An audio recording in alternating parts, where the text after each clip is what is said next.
read out the certificate. Certificate of authenticity on this date of October 19th, 2024, presented to the Pennsylvania Freemasons in the interest of the environment and in recognition of the historic significance, planted a certified seedling descended from America's last surviving Liberty tree from the 13 original colonies. This tree is placed to commemorate the 250th anniversary of the United States and the individuals who achieved American independence through service to our nation and heroic sacrifices. Ron? Colin, thank you very much. Thank you. Thank you very much. Good afternoon. It is an honor to be here with you today to dedicate this Liberty Tree.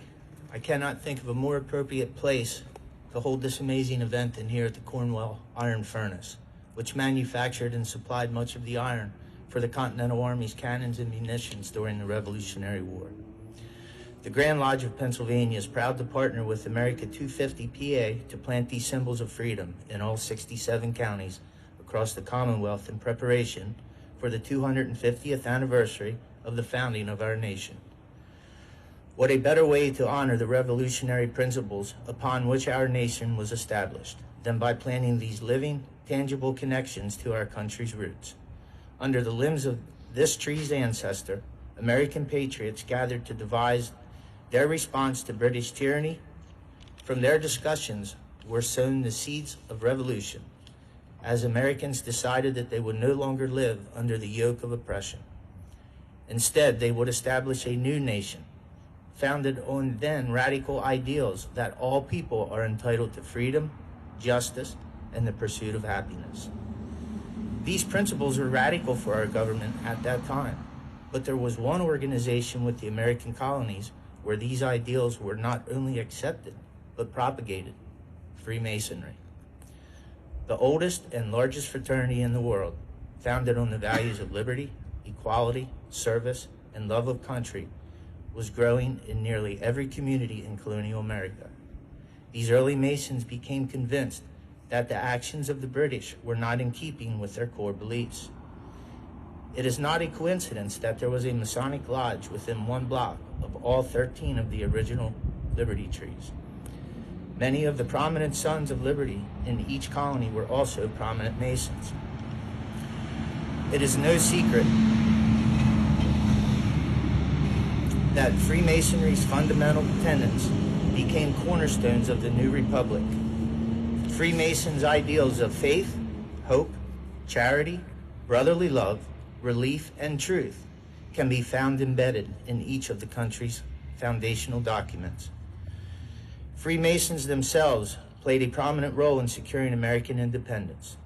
9 signers of the Declaration of Independence, 33 generals in the Continental Army, 48 signers of the Articles of Confederation, and 13 of the 39 signers of the Constitution were Freemasons.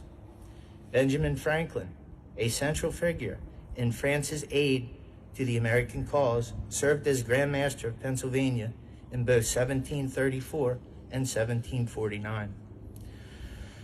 Another well-known Freemason was, of course, George Washington. Having joined the fraternity in Virginia in 1752, General Washington faced many challenges and trials in his life, quite a few of them here in Pennsylvania. Those experiences, along with his faith and Masonic teachings, helped to forge him into the man that he would become. During the dark days of the Revolution, Washington would often escape the trials of the commanding of the Continental Army by attending a lodge meeting to fellowship for a few hours with his Masonic brothers. Those respites helped rejuvenate Washington and prepare him for the challenges that lie ahead. He would eventually lead our nation to victory, defeating the British after 7 long years of war. Victory secure, Washington proved exactly what kind of man he was.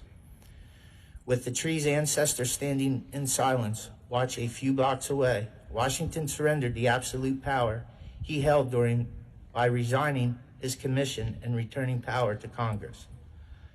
One of the most remarkable events in American history, Washington set the precedent for selfless service to the people. Freemasonry's influence did not end with the birth of the new nation. For 3 centuries, Freemasons have continued to build communities across the country. Just as this Liberty Tree is a living, tangible connection to the past, so too is our Masonic fraternity. Masonic ideals are just as relevant today as they were 300 years ago. Civil discourse, religious tolerance, equality, service, and love of country are the threads that hold America together. And since the beginning, those threads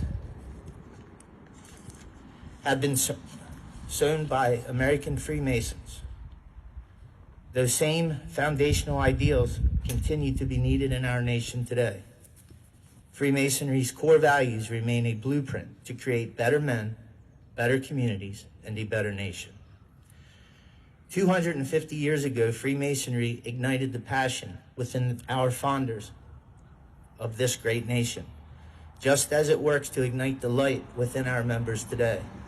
It was true then, as it is now, that the Masonic fraternity is a place where young men can find greatness and accomplished men can give something back.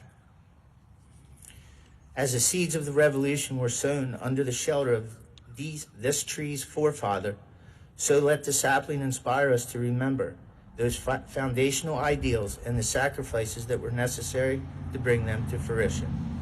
As we dedicate this tree, let us also dedicate ourselves to those living ideals and honoring those who gave us this opportunity. May God bless all of you, and may God bless the United States of America.